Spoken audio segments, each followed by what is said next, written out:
hanya dengan Rp15.000 per bulan, Anda telah turut berpartisipasi dalam menyebarkan dakwah bersama Tarbiyah Sunnah. Barakallahu fikum. Bismillahirrahmanirrahim. Assalamualaikum warahmatullahi wabarakatuh. Alhamdulillahilladzi anzala sakinata fi qulubil mu'minin liyazdadu imanan ma'a imanihim. Walillahi junudus samawati wal ard wa kana Allahu aliman hakima. Wa asyhadu an la ilaha illallah wahdahu la syarika lah iqraran bihi wa tauhidan wa asyhadu anna Muhammadan abduhu wa rasuluh sallallahu alaihi wa ala alihi wa ashabihi wa sallama tasliman mazida wa ba'd. Alhamdulillah, kembali kita berjumpa dalam kajian khusus muslimah tapi tak terlarang bagi ikhwan muslimin di mana saja Anda berada dengan tema benteng wanita muslimah. Kita sudah menjelaskan beberapa jenis benteng. Benteng pertama al-haya. Al-haya itu rasa malu.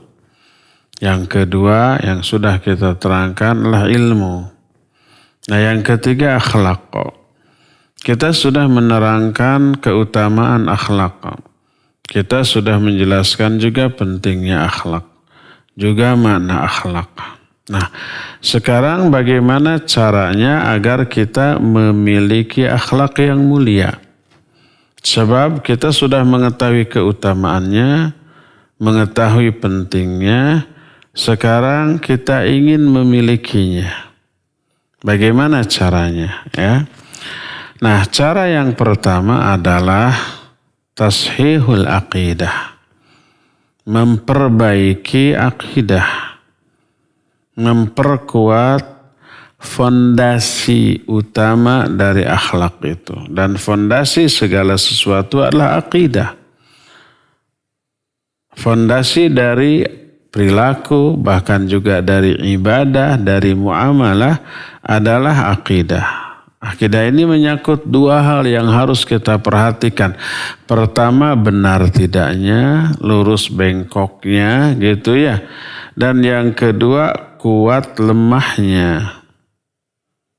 Karena akidah merupakan fondasi dari segala sesuatu, termasuk fondasi dari akhlak, maka metode atau cara untuk memperbaiki akhlak adalah memperbaiki akidah dan memperkuatnya.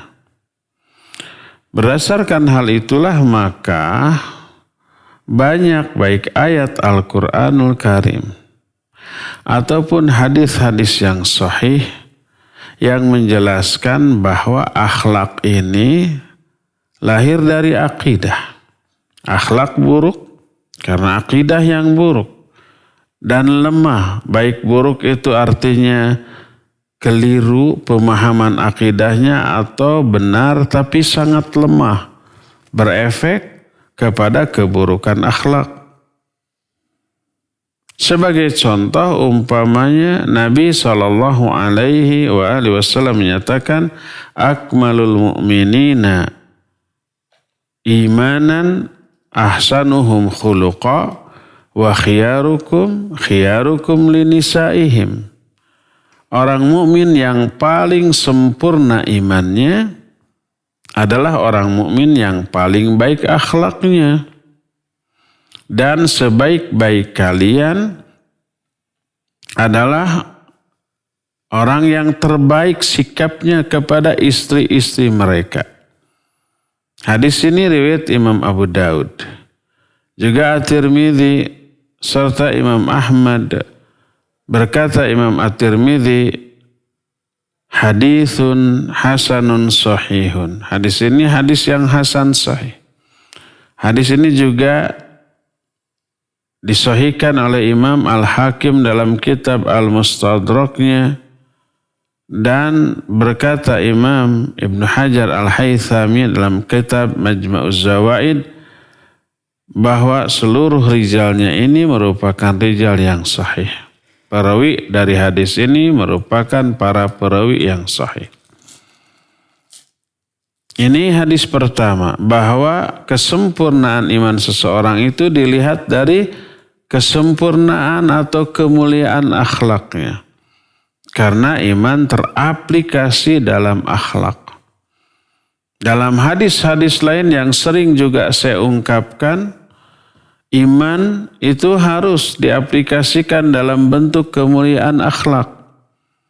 Aplikasi dari iman yang benar adalah akhlak yang mulia. Dalam hadis sahih riwayat Bukhari dan Muslim, Nabi SAW menyatakan, "Man kana yu'minu billahi wal yawmil akhir, falyaqul khairan aw liyasmut. Man kana yu'minu billahi wal yawmil akhir, falyukrim jarahu, falyukrim dhaifah." Siapa orang yang beriman kepada Allah dan hari akhir, hendaklah dia berkata baik atau diam. Iman kepada Allah dan hari akhir itu adalah akidah, tauhid, dan berbicara yang baik atau diam adalah akhlak. Kata Nabi SAW, siapa yang tauhidnya benar, lurus, akidahnya kuat, hendaklah akhlaknya mulia dalam hal berbicara, bicara baik atau diam. Siapa yang beriman kepada Allah dan hari akhir, hendaklah memuliakan tamu, hendaklah memuliakan tetangga. Jadi lihat korelasi yang kuat antara akidah dengan akhlak. Akhlak ini lahir dari akidah. Ketika akidahnya lemah atau buruk, maka akhlaknya itu buruk. Nabi SAW menyatakan, wallahi la yu'minu, wallahi la yu'minu, wallahi la yu'minu. Demi Allah tidak beriman, demi Allah tidak beriman, demi Allah tidak beriman. Yang dimaksud tidak beriman di sini bukan berarti kafir, tapi maknanya tidak sempurna imannya. Mungkin lemah, ya, mungkin juga keliru beberapa konsep pemahaman iman yang dia miliki. Kata Nabi SAW, demi Allah tidak beriman. Ditanya, man ya Rasulullah, siapa yang tidak beriman itu wahai Rasulullah? Dijawab, man la ya'manu jaruhu bawa'iqahu, yaitu orang yang suka ngeganggu tetangganya. Tetangganya tidak merasa aman dari gangguannya. Suka menyakiti tetangga, suka mengganggu tetangga, suka membuat tetangganya tidak nyaman dengan ucapan dan perilakunya. Orang seperti itu adalah merupakan orang yang akhlaknya buruk, mengganggu tetangga, membuat tidak nyaman tetangga adalah akhlak yang buruk. Dan kata Nabi SAW, itu tidak beriman tuh orang. Artinya imannya rapuh atau keliru konsep pemahaman iman dia, sehingga teraplikasi dalam bentuk akhlak yang buruk. Jadi berdasarkan hal itu, akhlak itu refleksi dari akidah, dari iman, dari tauhid. Untuk memperbaiki akhlak, maka perbaiki tauhid. Timbul pertanyaan, apa hubungannya akhlak dengan tauhid? Kenapa akhlak itu lahir dari tauhid, dari iman, dari akidah? Kenapa akidah itu berpengaruh kepada akhlak?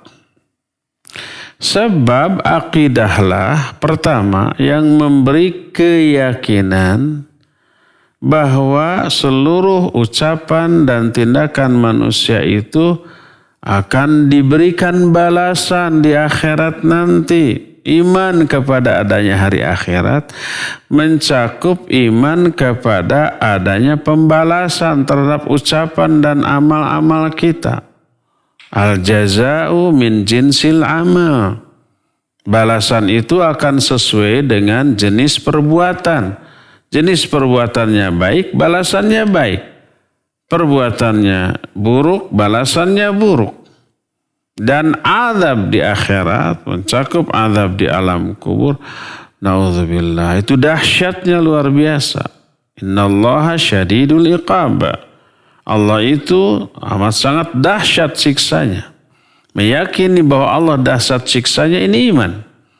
dan berpengaruh kepada akhlak. Karena takut diazab dengan azab yang dahsyat, maka dia jaga diri, jaga ucapan, jaga perbuatan, jangan sampai terkena azab yang dahsyat itu. Inna minal mujrimina muntaqimun. Kami, kata Allah, kepada orang-orang durhaka itu maha pemberi balasan. Dibalas kedurhakaan orang itu dengan azab yang dahsyatnya luar biasa, ya. Oleh karena itulah maka muncul rasa takut. Takut kalau di akhirat itu nanti sengsara. Takut kalau nanti di akhirat itu menderita, terkena azab. Takut inilah yang menyebabkan si orang tersebut menjaga ucapan, menjaga dirinya dari hawa nafsu, menjaga perilaku dari hal-hal yang bisa menyakiti orang. Akhirnya dia terhindar dari keburukan akhlak. Akhirnya dia hanya melakukan apa yang Allah perintahkan, meninggalkan apa yang Allah larang, dan itu adalah akan berwujud akhlak yang baik, perilaku yang mulia. Ini yang pertama. Kenapa iman, akidah, tauhid bisa melahirkan kemuliaan akhlak. Keduanya, dari iman, dari akidah yang lurus, lahir salah satunya keyakinan bahwa kita ini selalu diawasi oleh Allah, juga oleh para malaikatnya. Dan itu adalah keyakinan yang bagus. Disebutnya muraqabah. Muraqabah itu perasaan merasa diawasi. Tidak hanya aspek lahiriahnya, tidak hanya aspek zahiriahnya, tapi juga aspek batinnya. Hati pun diawasi oleh Allah. Walaqad khalaqnal insan wa na'lamu ma tuwaswisu bihi nafsuhu wa nahnu aqrabu ilaihi min hablil warid. Kami yang menciptakan manusia dan kami mengetahui apa yang dibisikkan oleh hati-hati mereka. Innallaha alimun bidzati sudur. Allah itu maha mengetahui isi-isi dada manusia. Tidak hanya Allah yang tahu isi hati orang, malaikat juga tahu. Malaikat pencatat, tidak seluruh malaikat. Malaikat pencatat tahu isi hati orang. Sehingga dalam hadis dikatakan, kalau seorang hamba memiliki niat untuk melakukan kebaikan, dicatat satu kebaikan. Hanya baru niat, belum dilakukan. Malaikat tahu, dicatat oleh malaikat. Dan bila niat yang baik itu diamalkan, maka dicatat 10 kali lipat. Sebaliknya kalau orang berniat buruk, tidak dulu dicatatkan, sampai niat buruk itu dilakukan, baru dicatat satu keburukan. Jadi di kanan kiri kita ada raqib dan atid yang siap mencatatkan apa yang kita bisikan, apa yang diucapkan oleh mulut dan apa yang dilakukan. Idh yatalaqal mutalaqiyan anil yamini wa anis shimali qa'ida ma yalfidhu min qawlin illa ladaihi raqibun atid. Ingat ketika ada dua malaikat yang terus menempel, mendampingi dia, ya, di kanan dan di kiri. Tak ada satupun ucapan yang keluar dari mulut kecuali sampingnya ada raqib dan ada atid. Jadi pada hakikatnya kita ini tidak pernah sendirian, selalu ada yang mengawasi. Allah jelas mengawasi kita, tahu semua yang kita lakukan, bahkan yang kita bisikan. Malaikat pun melihat dan tidak sekedar melihat tapi juga mencatatkannya. Nanti catatan itu akan diberikan kepada kita pada hari kiamat untuk dibalas. Maka meyakini bahwa kita selalu diawasi, dan ini akidah, ini iman, ini tauhid. Akibatnya apa? Kita akan jaga ucapan, kita akan jaga perbuatan, bahkan kita akan jaga hati dan pikiran kita. Jangan sampai ada perbuatan hati yang tercatat sebagai dosa nantinya. Contohnya apa ya? Niat-niat yang buruk. Contohnya apalagi? Ya suudzon kepada orang lain. Berprasangka buruk kepada sesama manusia, apalagi berprasangka buruknya kepada Allah Subhanahu wa ta'ala. Iri, dengki gitu ya kepada sesama manusia. Lihat orang lain lebih dari kita dalam satu aspek saja. Aspek harta, jabatan, kedudukan, popularitas, skill, keunggulan di dalam bidang tertentu, lalu nggak suka kepada hal itu, panas gitu. Hanya nggak suka saja kepada kelebihan orang itu sudah dengki. Disebutnya hasad. Dari hasad, dari dengki timbul benci. Dari hasad, dari dengki, dari iri, dari benci timbul kezaliman. Bisa menggibahi dia. Bisa menghina, melecehkan dia. Bisa memfitnah dia. Dan seterusnya. Dari iri, dari dengki. Nah itu bahayanya. Makanya amalan hati yang buruk diusahakan dia hapus. Dia bersihkan hati dari hal itu. Dia singkirkan, dia buang jauh-jauh. Karena tahu itu dihisab. Karena tahu itu diketahui oleh Allah dan dicatat nanti akan diberikan dan akan dibalas. Maka dia akan menjauhi apapun yang akan membuat dia celaka di akhirat nanti, baik ucapan atau perbuatan, karena semuanya itu diawasi oleh Allah Subhanahu wa ta'ala. Juga diawasi oleh para malaikat dan dicatatkan oleh mereka untuk kelak dibukakan, diberitahukan untuk dibalas, untuk dihisab. Allah mengadab orang itu bukan tanpa alasan, bukan tanpa bukti, bukan tanpa saksi. Ada alasannya di buktinya, catatannya ada dan saksinya banyak. Siapa saksinya? Yang jelas para malaikat menjadi saksi.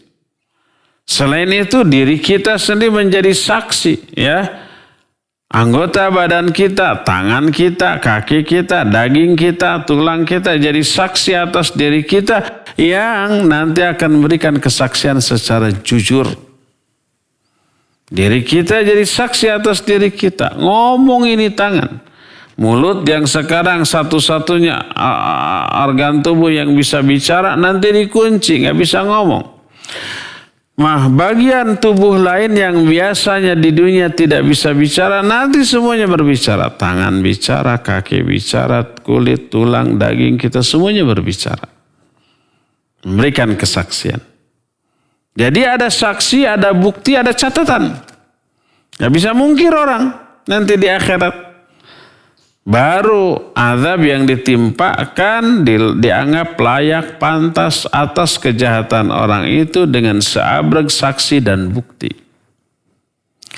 Ini akidah, keyakinan terhadap hal ini akidah. Dan akidah yang seperti ini melahirkan apa? Kehati-hatian. Hati-hati dalam berbicara, hati-hati dalam bertindak. Akhirnya ucapannya hanya yang baik-baik. Agar catatannya baik, balasannya baik. Semua perilakunya hanya yang baik-baik agar dicatat dalam catatan yang baik dan dibalas dengan balasan yang baik pula. Maka ucapan yang baik dan perilaku yang baik merupakan akhlak yang mulia. Ini yang kedua. Kenapa akidah, tauhid atau iman bisa melahirkan kemuliaan akhlak? Yang pertama tadi sudah dijelaskan, pasti semua yang akan kita lakukan ini dibalas. Yang kedua, diawasi, dicatat oleh malaikat, diawasi, dilihat oleh malaikat, apalagi oleh Allah Azza wa Jalla. Itu yang kedua. Yang ketiga, kenapa akidah atau tauhid atau iman bisa melahirkan kemuliaan akhlak? Karena akidah yang lurus dan kuat, tauhid yang benar dan mantap, bisa melahirkan ketenangan jiwa, ketentraman batin, kenyamanan hati, dan dijauhkan dari resah, gelisah, risau, dan galau. Dan inilah yang menjadi penyebab utama manusia merasakan kebahagiaan di dunia apalagi di akhirat nanti. Harta yang melimpah, jabatan yang tinggi, popularitas yang begitu luas. Untuk apa kalau jiwanya selalu resah dan gelisah, kalau hatinya selalu risau dan galau, kalau pikirannya terbebani oleh banyak masalah yang membuat dia depresi dan stres. Makanya jangan heran kalau orang yang banyak uang dan populer itu banyak yang menjadi korban dan budak dari narkoba atau mabuk-mabukan. Coba lihat orang-orang yang terjerat narkoba yang gak bisa lepas karena ketagihan atau mabuk-mabukan minuman keras. Itu orang miskin yang stres karena kemiskinannya atau bukan? Bukan, yang miskin gak bisa beli narkoba, mahal. Yang miskin susah untuk mabok, mahal. Mahal minumannya, mahal narkobanya, mahal juga tempat dia mabuk-mabukan itu. Tempatnya kan bukan di saung butut di tengah sawah, bukan. Tempatnya ya di bar-bar, di tempat-tempat hiburan malam yang masuknya juga bayar gitu, mahal. Kemudian uang yang dikeluarkan dalam semalam bisa jutaan. Kenapa mereka mabuk? Kenapa mereka ngedrugs? Kenapa mereka mengkonsumsi obat-obat terlarang, narkoba? Agar tenang pikirannya sesaat. Sadar lagi, tambah pening lagi, tambah pusing lagi. Jiwa raganya rusak oleh hal itu. Kenapa? Karena jauh dari tauhid yang benar. Karena jauh dari apa? Iman. Karena jauh dari apa? Dari akidah yang lurus. Adapun iman, akidah, tauhid melahirkan ketenangan jiwa, ketentraman batin. Allah yang memberikan ketenangan itu, kan kondisi hati manusia itu diatur oleh Allah. Inna quluba bani Adam baina usbu'ain min asabir rahman yuqallibu kaifa yasa. Bahwa hati-hati Bani Adam, hati-hati anak Adam, hati-hati manusia itu berada di antara dua jari dari jari-jari Allah. Lalu Allah bolak-balikan itu hati sekehendaknya. Makanya salah satu doa yang masyhur dari Rasul alaihissalatu wassalam adalah ya muqallibal qulub tsabbit qalbi ala dinik. Allahumma ya musarrifal qulub sarrif qalbi ala ta'atik. Wahai zat yang maha membolak-balikan hati, tetapkan hati saya di atas agamamu. Wahai zat yang maha merubah-rubah hati, tetapkan hati saya di atas ketaatan kepadamu. Jadi Allah yang membolak-balikan, termasuk apakah orang itu hatinya akan diresahkan, digelisahkan, dirisaukan, digalaukan, ataukah ditenangkan. Orang yang Allah akan tenangkan hatinya adalah orang yang hatinya dipenuhi iman. Iman ini yang mengundang turunnya apa? Ketentraman jiwa dari Allah. Allah berfirman dalam Al-Quran surah Al-Fat ayat yang keempat. Al-Fat ayat keempat terbalik. Allah menyatakan huwallazi anzalas sakinata fi qulubil mu'minin liyazdadu imanan ma'a imanihim. Allah lah yang menurunkan sakinah, ketentraman jiwa ke dalam hati orang-orang mukmin. Jadi ketentraman hati, sakinah ini Allah berikan hanya kepada orang-orang mukmin.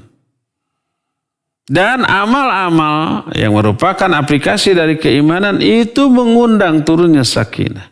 Coba zikir, coba baca Al-Quran. Allah menyatakan, ala bidzikrillahi tatmainnul qulub. Ingat, dengan zikir kepada Allah, hati menjadi tenang.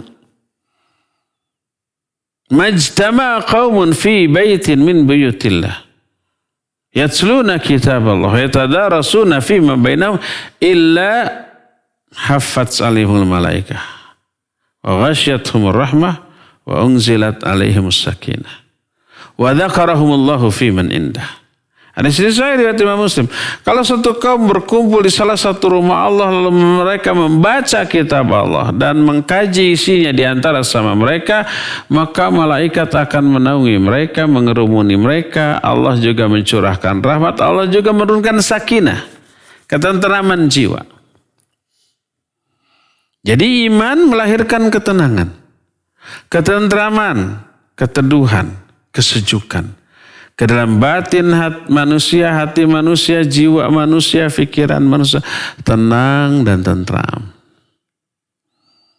Maka bagaimanapun kondisinya, walaupun di tengah kondisi yang sedang menderita, jiwanya tetap tenang. Fisiknya mungkin menderita. Baik ada musibah, sakit, atau umpamanya kurang bagus kondisi ekonominya, dia mengalami kesulitan, kemiskinan, dan itu penderitaan terhadap aspek zahirnya, maka tetap aja hatinya itu tenang karena iman yang dimilikinya. Dan ini yang membuat Nabi SAW takjub.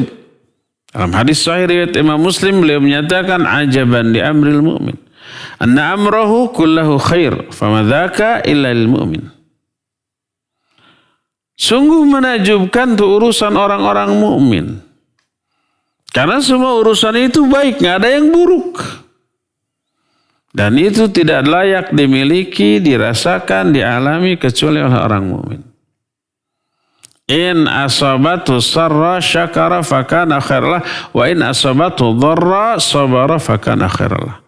Kalau orang mukmin itu karena ketenangan jiwanya diberikan atau mengalami atau dianugerahkan kesenangan, kegembiraan, kebahagiaan, barokah, anugerah dan yang sejenisnya, dia bersyukur atas semua kebaikan itu. Dan syukur itu baik akibatnya bagi dirinya.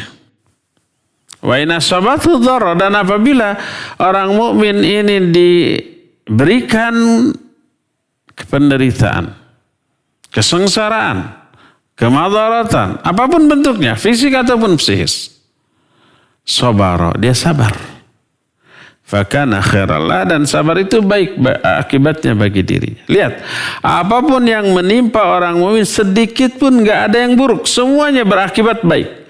Kalau bahagia syukur, kalau menderita sabar. Karena ketenangan jiwa yang lahir dari iman yang benar. Oleh karena itulah maka orang yang mukmin dalam kondisi apapun selalu terhiasi dengan kemuliaan akhlak. Kondisi yang membahagiakan dia syukur, itu akhlak yang baik. Kondisi yang menyengsarakan dia sabar, dan itu akhlak yang baik. Dua-duanya akhlak yang baik. Maka orang mukmin yang beriman kepada Allah, jiwanya akan tenang. Ketenangan ini merupakan kemuliaan akhlak dan melahirkan perilaku yang mulia juga. Sebaliknya, orang yang tidak beriman dia akan resah dan gelisah. Dia akan risau dan galau. Dia akan kalut. Walaupun dari aspek duniawi semuanya serba berlebih. Dia berpangkat tinggi, bahkan puncak pangkat yang bisa diraih oleh manusia. Dia hartanya berlimpah, bahkan sampai 7, bahkan 10 turunan gak akan habis-habis. Orang sudah punya uang 100 miliar apalagi kalau 1 triliun. Itu bukan 7 turunan lagi, itu 10 turunan juga belum habis. Kalau umpamanya kita menghabiskan uang sehari 1 juta rata-rata. Dan itu sudah mewah banget sehari 1 juta ya. Sehari 1 juta. Sebulan berapa? 30 juta. Setahun berapa?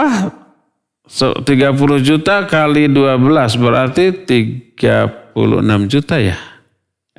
360 juta. Setahun tuh 360 juta. Kalau 10 tahun berapa? Kali 10. 360 kali 10. 3,6 miliar. 100 tahun 36 miliar. 1000 tahun 360 miliar. 360 miliar itu bisa 1000 tahun. 1000 tahun itu berapa generasi? Itu 10 generasi ya? Lebih ya? 20 generasi itu. 20 turunan tuh. Kalau satu turunannya satu generasi dianggap 50 tahun, berarti kalau 1000 tahun itu 20 generasi. 20 turunan. Itu hanya menghabiskan 360 miliar saja. Kalau uangnya 500 miliar, uangnya apalagi 1 triliun, itu bisa 50 turunan itu. Nggak akan habis. Ya enggak. Oleh karena itulah, maka ternyata limpahan harta kekayaan atau tingginya pangkat jabatan ternyata tidak membuat hidupnya tenang. Tapi resah dan gelisah karena banyak masalah. Makin banyak harta, makin banyak pikiran.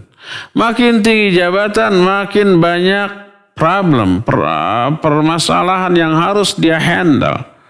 Makin tinggi jabatan, popularitas, makin disorot orang, makin diomongkan orang, dan makin banyak hatersnya di samping lovers. Lovers ada, tapi haters itu selalu ada.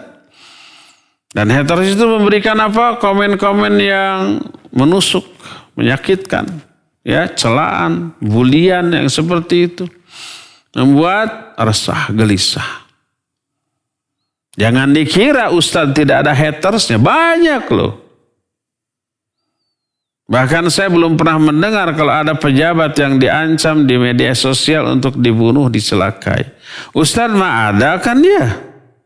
Para ustadz itu hanya memberikan jangan nasihat kebaikan. Hatersnya banyak. Ada yang ancam bunuh, ada yang ancam bunuh tuh. Sudah viral di media sosial. Bukan sekedar ancaman, ada yang sudah berupa aksi nyata mau dibunuh. Padahal yang dilakukan oleh ustadz apa? Kebaikan. Tapi banyak orang yang terganggu dengan kebaikan. Itu menunjukkan keresahan jiwa mereka, kerisauan hati mereka karena jauh dari iman. Dari sinilah kita mengetahui kenapa iman itu bisa melahirkan kemuliaan akhlak. Karena iman melahirkan ketenangan jiwa, ketentraman batin. Dan banyak lagi dalil lain, penjelasan lain kenapa iman ini bisa melahirkan akhlak. Oleh karena itulah cara pertama untuk bisa meraih kemuliaan akhlak adalah perbaiki akidah. Perdalam tauhid. Pertangguh iman kita. Kalau iman kita benar dari aspek konsep keimanan itu sendiri, ya, teraplikasi, maka akan lahir kemuliaan akhlak. Inilah sumber pertama dari akhlak, yaitu akidah. Cara meraih kemuliaan akhlak yang pertama dengan cara memperbaiki akidah kita, iman kita, dan tauhid kita. Ini yang pertama. Kedua, cara kedua. Ini gak kalah penting ini. Perbaiki kualitas ibadah.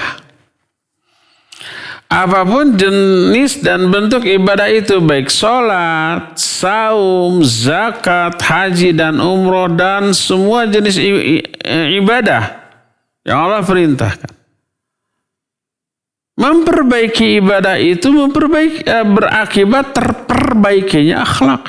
Karena apa? Karena efek dari ibadah yang benar akan melahirkan kemuliaan akhlak.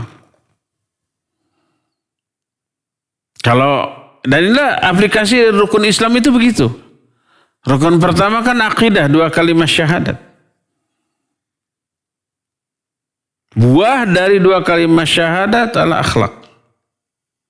Aplikasi dari 2 kalimat syahadat adalah akhlak. Kedua, sholat. Sholat yang benar harus melahirkan kemuliaan akhlak. Kalau sholatnya rajin, akhlaknya tetap bejat, ditolak itu sholat. Karena Allah subhanahu wa ta'ala berfirman dalam Al-Quran surah Al-Ankabut 45. Allah menyatakan wa aqimis shalah innas sholata tanha anil fahsya'i wal munkar. Dirikan olehmu sholat karena sungguh sholat itu bisa mencegah dari perbuatan keji dan munkar. Keji dan munkar itu keburukan akhlak. Itu tercegah oleh sholat. Sholat yang bagaimana? Sholat yang benar. Yang benar itu yang bagaimana? Setidaknya yang intinya tuh 3 aspek tuh. Dan ada nanti aspek-aspek lain penunjang benarnya sholat, berkualitasnya sholat. Tapi setidaknya 3 aspek ini harus diperhatikan. 3 aspek ini diperhatikan, aspek-aspek lainnya akan ikut menyusul. Apa saja 3 aspek yang menjadi ukuran benar tidaknya sholat seseorang? Pertama, niat yang benar. Niat yang ikhlas, yang tulus kepada Allah Azza wa Jalla. Jangan sampai rajin sholat, kepentingannya dunia. Baik dipuji orang atau untuk memperoleh uang bayaran orang atau kepentingan dunia lain. Kenapa rajin sholat? Biar dagangannya laku, laris. Kenapa rajin sholat? Biar karirnya nanjak, naik. Kenapa rajin sholat? Ya biar jodohnya enteng, segala macam untuk kepentingan dunia. Begitu keinginan dunia tercapai atau tidak tercapai, berhenti itu bisa-bisa sholatnya ya. Ngapain sholat lagi ya? Saya sudah nikah sekarang, gitu umpama. Karena tadinya supaya cepat dapat jodoh. Setelah dapat jodoh berhenti sholatnya tuh. Ngapain sholat lagi sekarang? Pangkat saya sudah puncak, nggak ada lagi yang lebih tinggi pangkatnya daripada saya. Berhenti sholatnya karena tadinya sholatnya juga untuk meraih pangkat. Nggak ikhlas karena Allah. Ibadah untuk akhirat tapi dengan niat untuk meraih dunia. Nggak boleh. Itu salah satu jenis syirik. Berdasarkan hal itulah maka niat yang ikhlas. Karena Allah. Sholat hanya untuk memperoleh apa yang ada di sisi Allah. Bukan yang ada di sisi manusia. Untuk akhirat kita, bukan untuk dunia kita. Adapun efek dari sholat menyebabkan urusan dunia kita menjadi lebih mudah, itu mah hanya salah satu bonus saja dari keutamaan sholat. Adapun niat kita sholat meraih apa yang ada di sisi Allah, ridhonya, rahmatnya, pahalanya, ampunannya, surganya, perlindungannya dari neraka dan yang sejenisnya. Itu aspek pertama yang harus diperbaiki. Jangan sampai meniatkan sholat untuk kepentingan dunia loh. Baik sholat fardu yang 5 waktu ataupun sholat sunat terutama tahajud. Kalau pas ada keinginan untuk mengejar dunia rajin tahajud. Kalau sudah teraih mah berhenti tahajudnya. Kalau umpamanya ada keinginan dunia rajin saum Senin Kamisnya. Setelah teraih mah berhenti saum sunatnya. Demikian juga baca Quran, demikian juga zikir. Kenapa baca zikir sekian demikian sampai 10.000 kali? Ya agar dagangan saya laris. Saya sedang menjual rumah atau tanah biar cepat laku ini. Ya, diamalkan zikir-zikir ini. Setelah laku terjual zikirnya juga berhenti. Untuk apa dia berzikir? Untuk dunia. Bukan untuk akhirat. Memperoleh keuntungan dunia yang sesaat. Ikhlas kah? Enggak ikhlas. Bukan karena Allah, bukan untuk meraih apa yang ada di sisi Allah, tapi untuk meraih dunia. Semua amalan wajib ikhlas karena Allah SWT. Yang pertama, perbaiki niat. Kedua, benar tidak sholat seseorang dilihat dari aspek batin ya, kekhusyuan. Karena kehusuan itu bukti bahwa jiwa kita pun ikut sholat. Bukan hanya raganya aja. Selama ini kebanyakan kaum muslimin yang sholat hanya raganya aja kan ya. Hati fikirnya ikut sholat enggak? Kadang-kadang seringkali tidak. Pikiran kita ingat kepada urusan dunia. Jiwa kita melayang ke sana kemari. Nggak ikut sholat. Ingat itu, ingat ini, memikirkan itu dari urusan dunia. Jadi yang sholat hanya raganya. Jiwanya tidak ikut sholat. Sahun dia. Karena sahun di dalam sholat menjadi sahun di luar sholat. Makna sahun di dalam sholat dia tidak khusyuk. Makna sahun itu lalai. Di luar sholat, akhirnya dia lalai dari tujuan utama sholat, yaitu apa? Tanha anil fahsya'i wal munkar. Salah satu hikmah sholat yaitu tanha anil fahsya'i wal munkar. Tercegah dari kekejian dan kemungkaran. Maka seusai sholat tetap dia jahat. Tetap dia berbuat keji, tetap dia berbuat mungkar, tetap ucapan dan perbuatannya nyebelin. Menyinggung orang, menyakiti hati orang, membuat orang lain tidak nyaman, murka dan yang sejenisnya. Maka orang ini terancam, ditolak sholatnya, terancam diazab karena keburukan sholatnya. Bukan diazab karena sholatnya, tapi karena kekeliruan yang dia lakukan di dalam sholat. Mana ayat yang mengancamnya? Allah berfirman, fawailul lil musallin alladzina hum an salatihim sahun alladzina hum yura'un wa yamna'unal ma'un. Celaka bagi orang yang sholat, itu orang yang lalai dari sholatnya dan orang yang ria. Lalai dan ria, merusak sholatnya. Terazab dia, bukan terazab karena sholatnya, tapi karena riya dan sahunnya di dalam sholat. Makanya sholat yang seperti itu selain ditolak berefek, akhlak dia seusai sholat tetap buruk. Adapun kalau sholatnya benar, ya ikhlas, ya khusyuk, maka akan berefek dia menjauhi akhlak-akhlak yang buruk. Hanya akhlak-akhlak yang baik yang dia lakukan. Inna sholata tanha anil fahsya'i wal munkar. Sholat itu mencegah dia dari perbuatan keji dan munkar. Ini aspek kedua yang harus diperbaiki dalam sholat, yaitu apa? Kekhusyuan. Ini yang susah. Ketiga, ini yang tidak boleh diabaikan. Ini diabaikan, sholat ditolak loh. Yaitu apa? Benar tidaknya sholat seorang selain dilihat dari niat dan kehusuan juga mutaba'ah. Mutaba'ah itu apa? Mutaba'ah itu gerakan sholat, bacaan sholatnya mengikuti contoh dari Nabi SAW. Sallu kama ra'aitumuni usolli.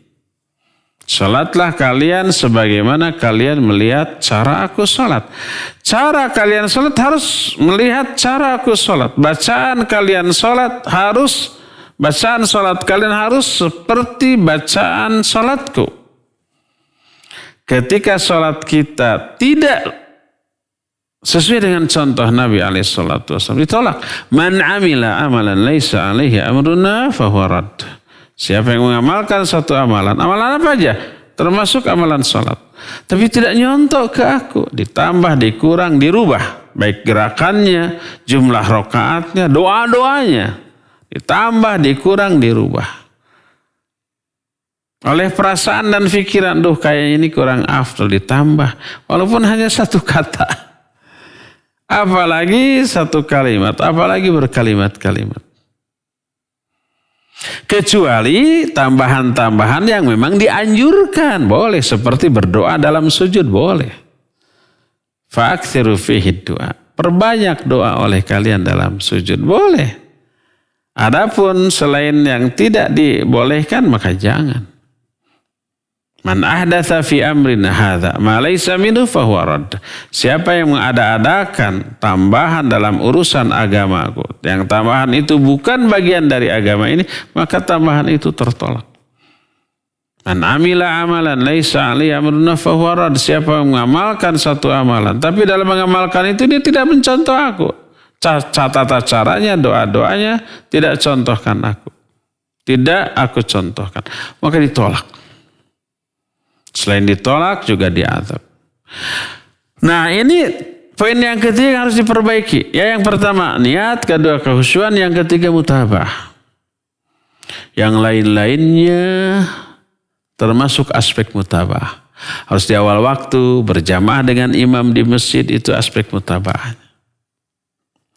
Perbaiki tiga aspek ini. Kalau aspek yang tiga ini benar, baik, maka dijamin lahir kemuliaan akhlak dari dirinya. Sebagaimana firman Allah, inna sholata tanha anil fahsyai wal munkar. Salat itu bisa mencegah dari perbuatan keji dan mungkar, dari akhlak yang buruk.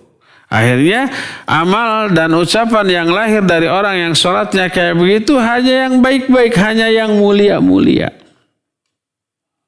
Tercegah dia, ya. Timbul pertanyaan, bagaimana caranya salat itu kok bisa berefek kepada kemuliaan akhlak? Apa hubungannya gitu? Kenapa sholat bisa memperbaiki akhlak? Karena sholat ini adalah refleksi nyata, perwujudan nyata dari akhlak-akhlak yang mulia. Di dalam sholat ada ketawaduan. Ruku, sujud, takbir itu tawadhu loh.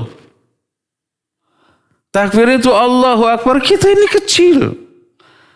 Ruku itu menghinakan diri di hadapan Allah, dan ketika menghinakan diri kita mengagungkan Allah. Subhana rabbiyal azim. Sikap merendah begitu, merunduk ruku itu adalah sikap merendahkan diri di hadapan pihak lain. Di Sunda itu orang kalau mau tawadhu di hadapan orang itu bungkuk punten sambil membungkukkan badan. Kita lihat juga di Jepang, di Cina, di Korea, kalau menghormati orang lain yang dianggap lebih mulia kan sampai bungkuk, sampai sujud juga bahkan ya. Di tempat-tempat tertentu orang melayani raja umpamanya atau penguasa, kalau datang itu harus jongkok, harus ngesot, tidak boleh membelakangi. Ya, perginya juga nggak boleh balik badan menghadapi membelakangi orang yang dihormatinya, harus mundur sambil ngesot. Ada yang kayak begitu? Ada. Nggak berani berdiri, nggak berani menengadahkan kepalanya. Ruku dan sujud adalah bentuk tawadhu'nya seseorang di hadapan Allah Azza wa Jalla, dan tawadhu itu akhlak yang baik. Maka orang yang sholatnya benar dengan menghayati gerakan ataupun bacaan sholat, dia tidak akan takabur, tidak akan sombong, tidak akan tinggi hati, tidak akan merasa dirinya the best of the best.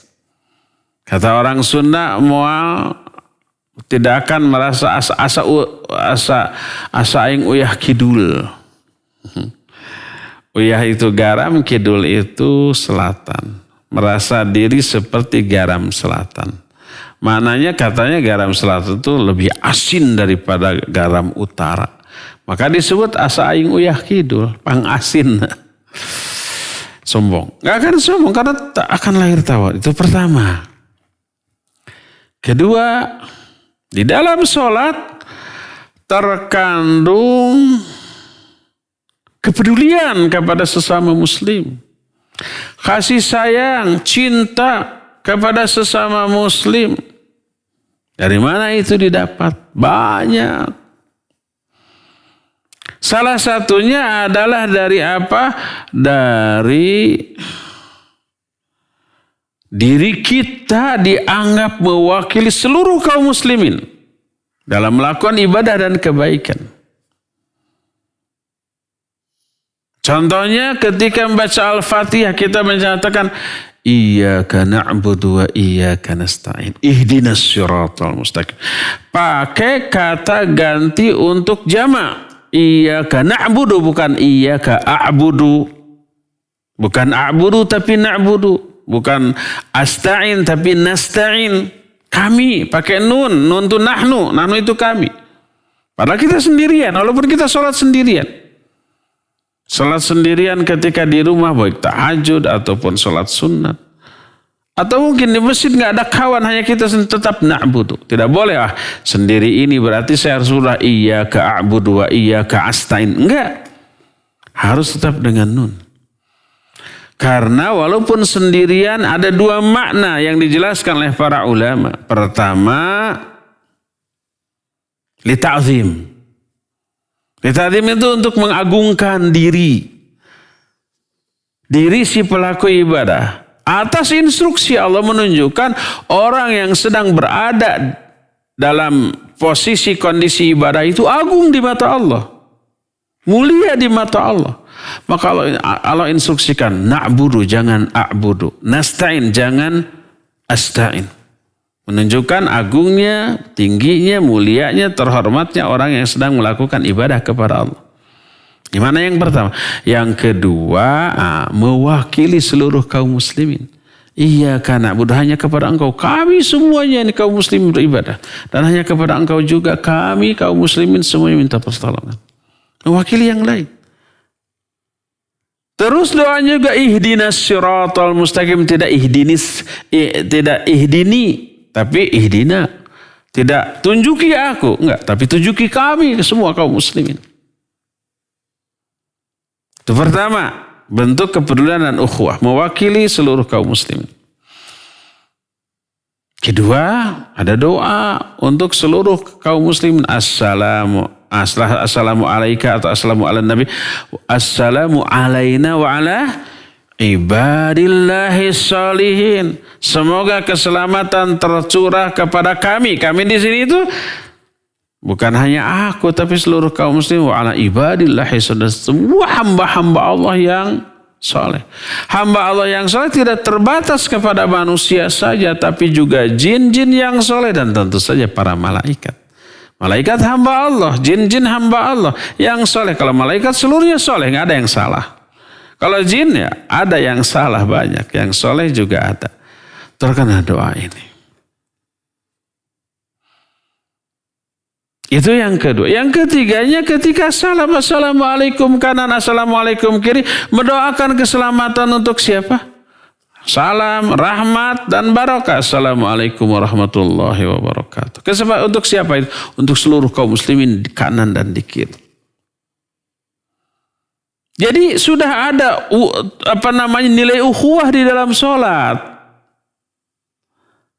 Cinta dan kasih sayang serta kepedulian dalam bentuk doa, dalam bentuk mewakili seluruh kaum muslimin dalam sholat. Maka sungguh aneh kalau di dalam sholat seluruh kaum muslimin didoakan kebaikan, rahmat, hidayah, barokah gitu ya, keselamatan. Di luar ternyata menyakiti, menggibahi, memfitnah, menghina, mencela, membuli dan yang sejenis kan bertolak belakang atuh. Di dalam sholat ditanamkan nilai ukhuwah, di luar sholat dirusak. Itu menunjukkan penghayatan yang dia lakukan dalam sholat itu minim. Bukan hanya nol, minim. Makanya sifat dengkinya, bencinya, jahilnya ke orang tidak terhapus dengan sholat. Karena sholatnya nggak berkualitas. Sholat yang benar adalah sholat yang di dalamnya mengandung nilai ukhuwah. Sampai tiba di luar sholat, nilai ukhuwah ini pasti akan diperhatikan. Maka orang yang sholatnya benar karena dalam sholat mengandung nilai ukhuwah, maka di luar sholat ukhuwah ini akan diaplikasikan. Dia hanya bicara yang baik atau diam. Dia tidak pernah menyakiti orang, dengki ke orang, suudzon ke orang, benci ke orang, mencela orang, membuli orang, memfitnah orang. Enggak. Kan itu bertolak belakang dengan nilai ukhuwah yang terkandung dalam sholat. Makanya pantas kalau sholat yang benar akan melahirkan kemuliaan akhlak, akan melahirkan keinginan untuk mewujudkan ukhuwah Islamiyah di luar sholatnya. Ini alasan yang kedua. Kenapa sholat itu bisa memperbaiki akhlak. Tadi pertama dalam sholat terkandung nilai-nilai ketawaduan. Yang kedua di dalam sholat ini terkandung nilai-nilai ukhuwah. Ketiga. Keempat. Kelima dan seterusnya nanti kita akan bahas di pertemuan yang akan datang. Sekarang waktunya sudah habis untuk menerangkan. Tinggal tersisa waktu untuk bertanya jawab. Cukup sampai di sini. Silakan ajukan pertanyaan baik lewat telepon ataupun lewat WA, lewat komentar di media sosial ataupun lewat SMS ya.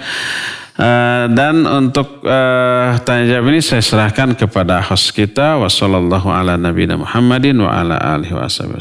Mangga. Nah, syukran Ustadz atas penjelasan yang disampaikan yang sangat bermanfaat bagi kita semua. Dan untuk selanjutnya kita akan buka sesi tanya jawab. Silakan bagi antum yang akan bertanya kepada Ustadz bisa langsung melalui telepon di nomor 022 86862637 atau melalui pesan singkat di nomor 081122771476. Baik, sudah ada penelpon yang masuk, kita angkat. Halo. Halo, assalamualaikum warahmatullahi wabarakatuh. Waalaikumsalam. Barakallahu fiik. Wa fika barakallah. Punten sama Pak Ustaz, sama Pak Jaja di Subang. Mangga Pak Jaja. Mau tanya ini Pak Ustaz, kalau cara menghilangkan rasa marah gitu, kadang-kadang secara tiba-tiba suka masih ada muncul gitu. Jadi itu aja Pak Ustaz. Barakallahu Muncul fiik. apa Pak Jaja? Rasa marah. Masalah kadang-kadang suka ada marah gitu kalau anak buah dikit itu masih ada muncul rasa marah, tapi saya menghindarkannya. Ini Pak Ustaz suka ini aja, menghindar aja gitu, gimana gitu. Iya. Baiknya gitu. Mangga. Turun Pak Ustaz. Sami-sami. Waalaikumsalam warahmatullahi. Ya, Pak Jaja di Subang. Tadi Pak Jaja ada telepon masuk ke HP saya ketika saya ngisi. Mungkin maksudnya menanya salah nomor ya.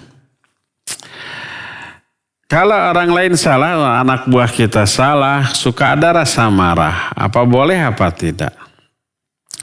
Pertama, rasa marah itu wajar lumrah. Kalau alasan tepat, kita boleh marah. Kadang-kadang wajib marah. Wajib marah itu contohnya kalau Islam dihina. Al-Quran dihina, Allah kita dihina, Nabi kita SAW dihina gitu ya.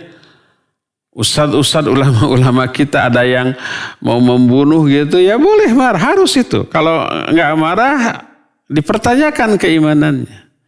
Saya mah sabar. Itu bukan sabar kuuleun. Kuuleun itu tidak ada terjemahannya dalam bahasa Indonesia. Jadi wajib kita marah kalau alasannya seperti itu ya.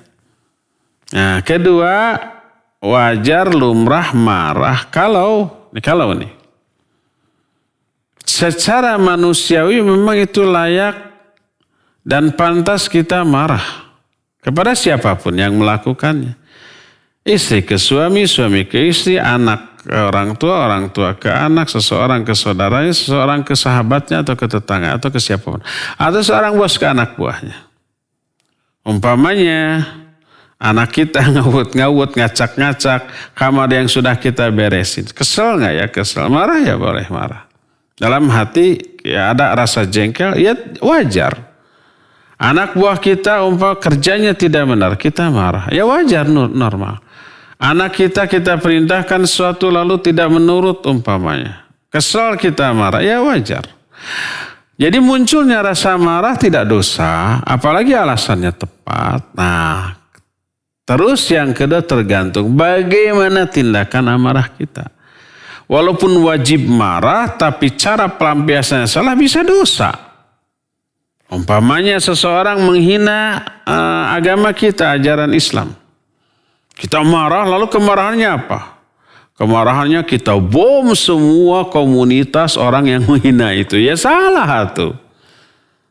Marahnya wajib, tapi cara melampiaskan kemarahannya tidak boleh keluar dari rambu, dari rel, dari aturan syariat. Tidak boleh. Tidak boleh melebihi, memberikan hukuman melebihi kesalahannya. Kesalahan orang yang melakukan kesalahan tersebut yang membuat kita marah. Nggak boleh. Nah oleh karena itu ketika umpamanya Pak Jaja punya anak buah melakukan kesalahan. yang merugikan perusahaan kita. Kesalahannya itu karena tidak disiplin, kesalahannya itu umpamanya karena malas-malas, kesalahannya karena umpamanya salah dalam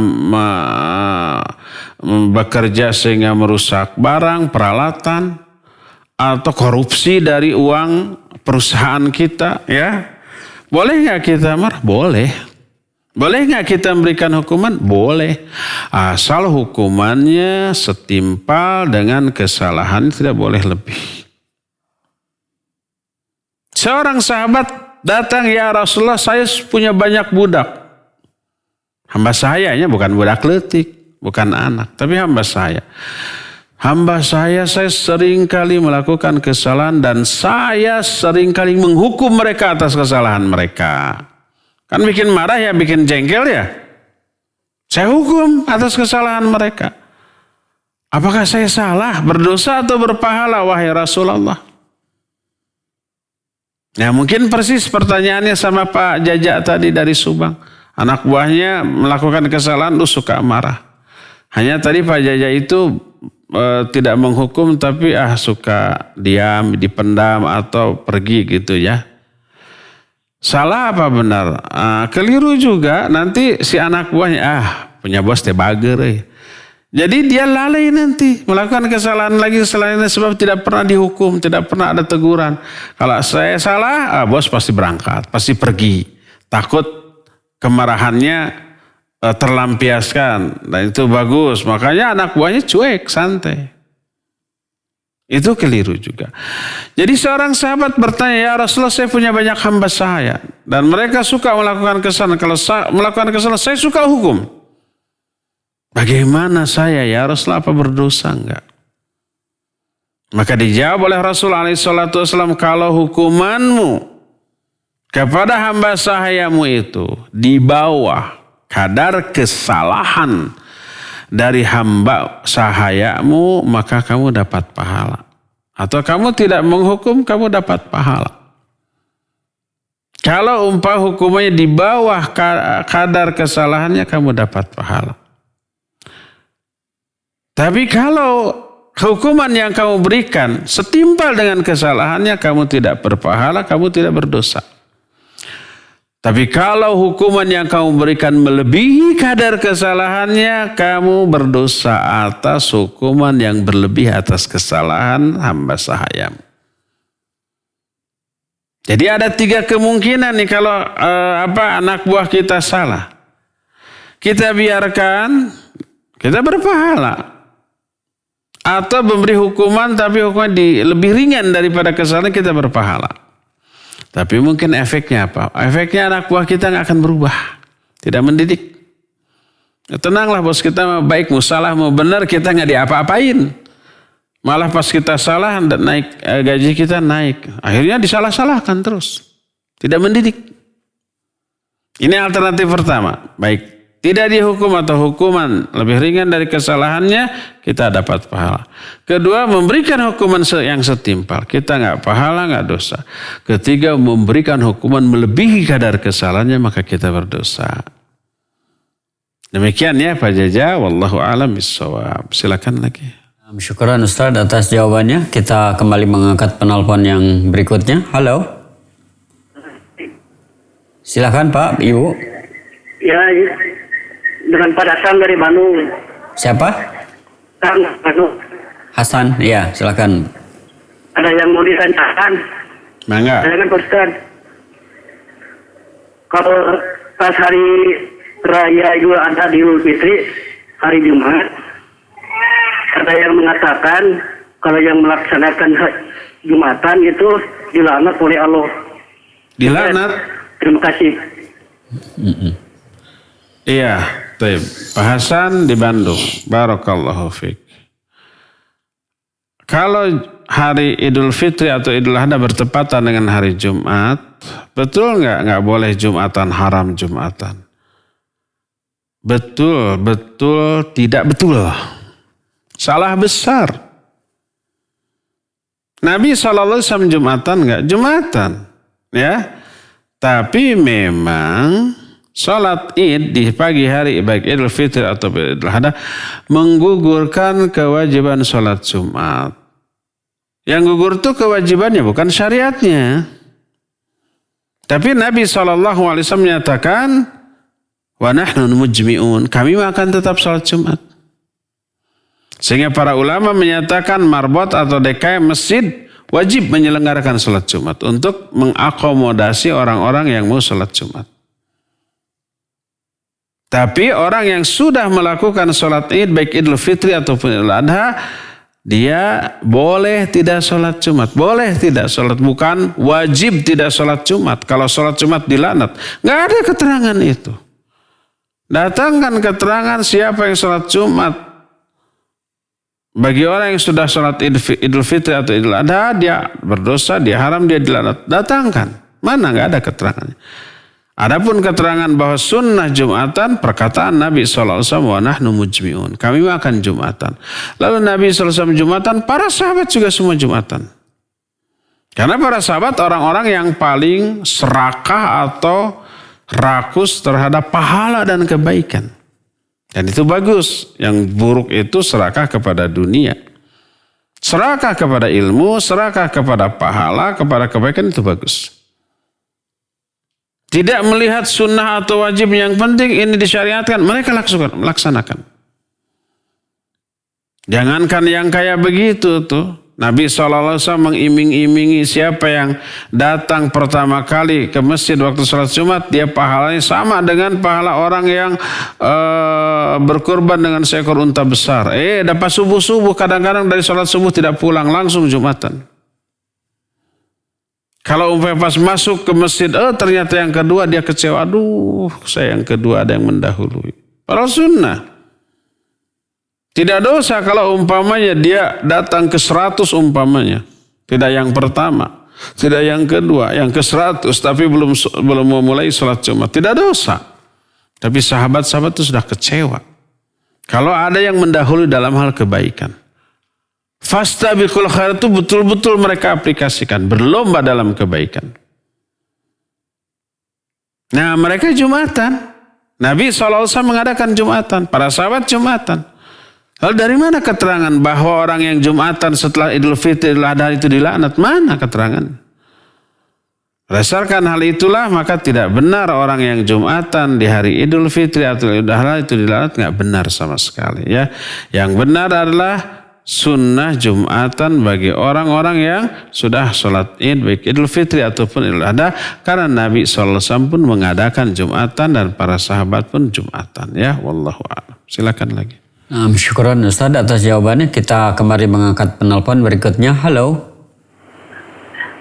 Assalamualaikum. Waalaikumsalam warahmatullahi wabarakatuh. Dari siapa, di mana Ibu? Dari Bu Yati Malangri. Oh, silakan Bu Yati.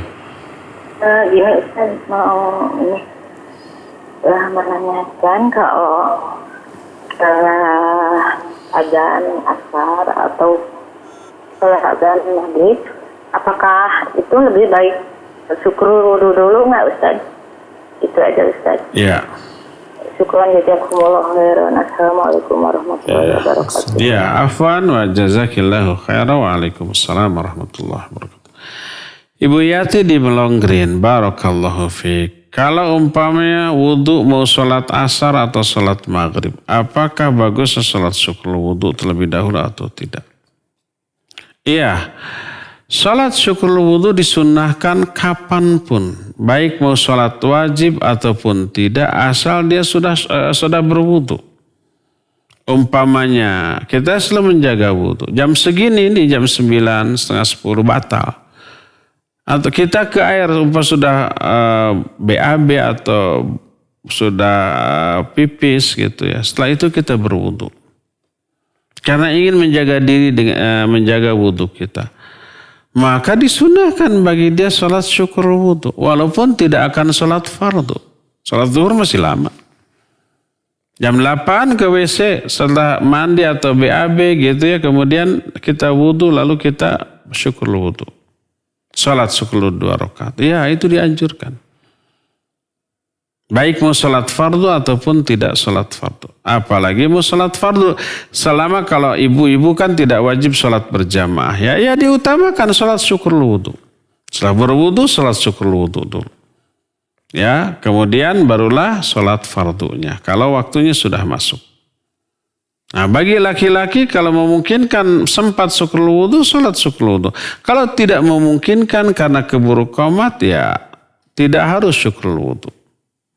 Jadi syukur wudu ini kapanpun disyariatkan selama dia sudah berwudu, ya dibolehkan.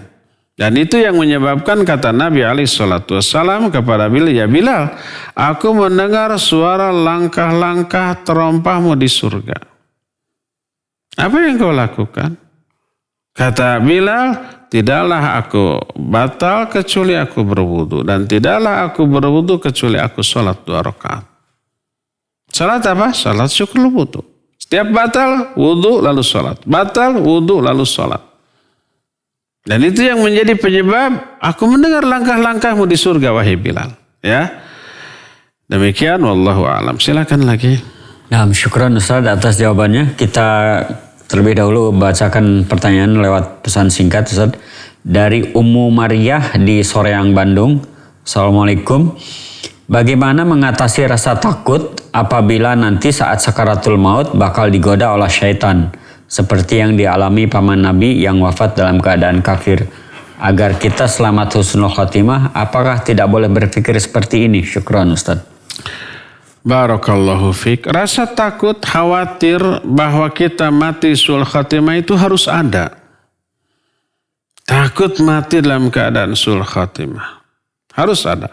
Takut terkena azab kubur harus ada. Takut menderita di akhirat harus ada. Takut masuk ke dalam neraka itu harus ada. Rasa takut ini harus dipelihara. Dan itu salah satu di antara dasar berupa perasaan dasar dari semua ibadah kita. Dari semua amal kita. Dan takut ini yang sering saya jelaskan, pengerem kita dari semua dosa dan keburukan. Pas mau berbuat buruk, aduh takut ya. Perbuatan buruk ini bisa berakibat kita mati sul khatimah. Kita terkena azab kubur. Kita menderita di akhirat ya. Kita akan masuk neraka. Khawatir begitu. Akhirnya kita rem diri kita. Nah, rasa takut ini melahirkan beberapa efek positif. Ya.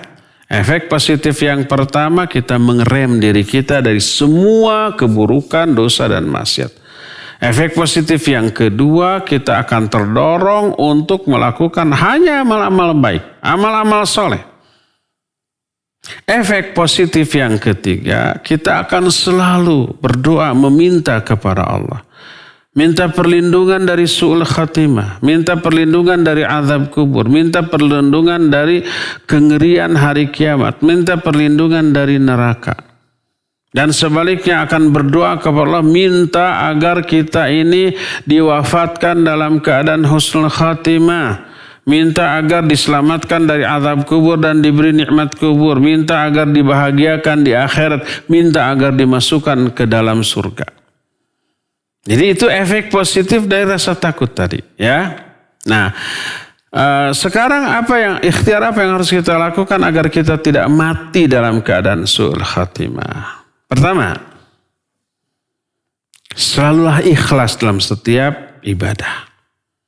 Sering saya jelaskan, ikhlas, riya atau tidak ikhlas itu salah satu penyebab orang yang mati dalam keadaan su'ul khatimah. Yang pertama, ikhlas. Kedua, jangankan su'ul khatimah. Ketidakikhlasan itu jauh sebelum mati juga bisa menyebabkan kita berhenti dari ibadah loh. Kalau tidak ikhlas dalam melakukan ibadah. Kalau ketika ibadah itu karena ingin dipuji orang, akhirnya orang nggak memuji, malas ngapain ibadah, dipuji juga enggak, berhenti dia, malah dibully umpamanya.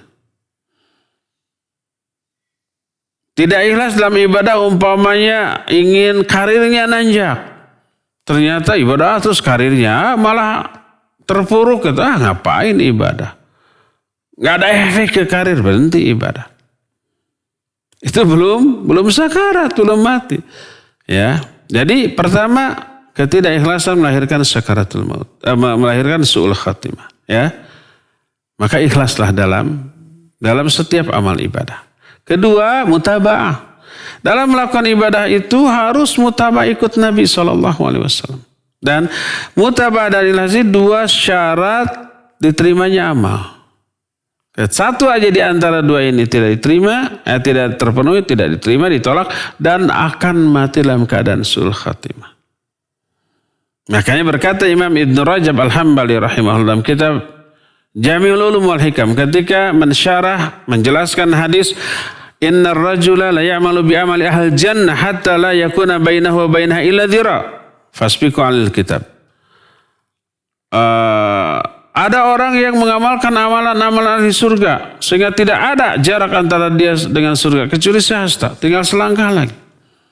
Tapi ketetapan Allah mendahului. Dia belot, dia berhenti dari ke ibadah itu, dia belot melakukan keburukan dan mati dalam keadaan demikian lalu masuk neraka. Su'ul khatimah dia. Orang yang seperti ini kata Imam Ibn Rajab, mungkin orang itu dalam beribadah tidak memenuhi syarat-syarat diterimanya ibadah. Mungkin tidak ikhlas, mungkin tidak mutaba'ah, atau mungkin tidak dua-duanya. Ya tidak ikhlas, ya tidak mutaba'ah. Yang menyebabkan amalnya ditolak dan bukti nyata ditolaknya amal itu, dia berhenti dari amal ibadah lalu belot kepada amal keburukan dan mati dalam keadaan demikian. Mati dalam keadaan su'ul khatimah. Makanya agar kita terhindar dari mati dalam keadaan su'ul khatimah, pertama ikhlas dalam beribadah, kedua mutaba'ah. Ini 2 syarat diterimanya amal. Ketiga, mintalah kepada Allah, berdoa. Allahumma rzuqnal husnul khatimah waj'alna birahmatika min ahli jannah. Allahumma inna na'udzubika min su'il khatimah wa na'udzubika min adzabil qabr wa adzabin nar. Ya Allah, rizkikan kepadaku mati dalam keadaan husnul khatimah dan jadikan aku dengan rahmatmu termasuk penghuni surga. Ya Allah, aku berlindung kepada Engkau dari su'ul khatimah dan berlindung kepada Engkau dari azab kubur dan azab neraka. Ya, minta kepada Allah. Ini yang ketiga. Yang keempatnya, bergaulah dengan orang-orang soleh, orang-orang ahli ibadah, orang-orang ahli ilmu, dan hindarkan pergaulan dengan orang-orang yang sebaliknya. Ya, demikian. Wallahu a'lam. Terakhir ya. Nah, syukran Ustaz atas jawabannya. Terakhir kita bacakan pertanyaan dari Didin di Pataruman. Ustadz, bolehkah kita mendoakan teman kita yang melakukan kezaliman pada kita dengan doa Allahumma gfirlahu warhamu wa'afi wa'fu anhu seperti doa salat jenazah? Karena kandungan artinya bagus, kita berharap Allah mengampuni teman kita ini. Berarti, iya dalam salat jenazah menyangkut juga alam kubur. Luaskan di alam kuburnya, padahal dia belum mati, belum masuk ke alam kubur ya. Muliakan hidangan di alam kuburnya, kan masih di dunia. Cukup Allahumma gfirlahu warhamhu wa'afi wa'fu anhu. Udah. Kalau wa'akrim nuzulahunya wasi madkhalahunya belum saatnya. Ya. Boleh enggak, intinya boleh enggak mendoakan kebaikan kepada orang yang menzalimi kita? Ya bagus, bukan boleh. Bagus. Doakan hidayah terutama. Jangan hanya ya Allah ampuni dia. Tapi tidak dimintakan hidayah. Nanti dia berdosa lagi, zalim lagi, diampuni lagi. Tapi nggak benar-benar. Jadi berikan petunjuk, berikan hidayah. Berikan taufik kepada dia agar berhenti dari kejahatannya. Ya, boleh mintakan ampunan ya boleh. Ya Allah ampuni dia yang telah menzalimi saya. Kenapa kita mendoakan ampunan bagi orang yang zalim? Ya pertama membalas keburukan dengan kebaikan. Nah itu perintah Allah. Idfa billati hiya ahsan. Ya, balaslah keburukan dengan kebaikan. Yang keduanya mendoakan atau memberi ampunan kepada orang berakibat kita dibalas dengan hal yang sama, yaitu Allah mengampuni dosa-dosa kita. Ya, atuhibbuna ayaghfirallahu lakum? Apakah kalian suka kalau Allah mengampuni dosa kalian karena kalian mengampuni dosa orang lain? Ini menunjukkan orang yang memberi ampunan akan diberi ampunan juga oleh Allah Subhanahu wa taala. Boleh ya. Ya cukup ya sampai di sini. Insyaallah kita akan jumpa kembali di pertemuan yang akan datang. Subhanakallahum bihamdik asyhadu an la ilaha illa anta astaghfiruka wa atubu ilaik. Walhamdulillahirabbil alamin. Wassalamualaikum warahmatullahi wabarakatuh.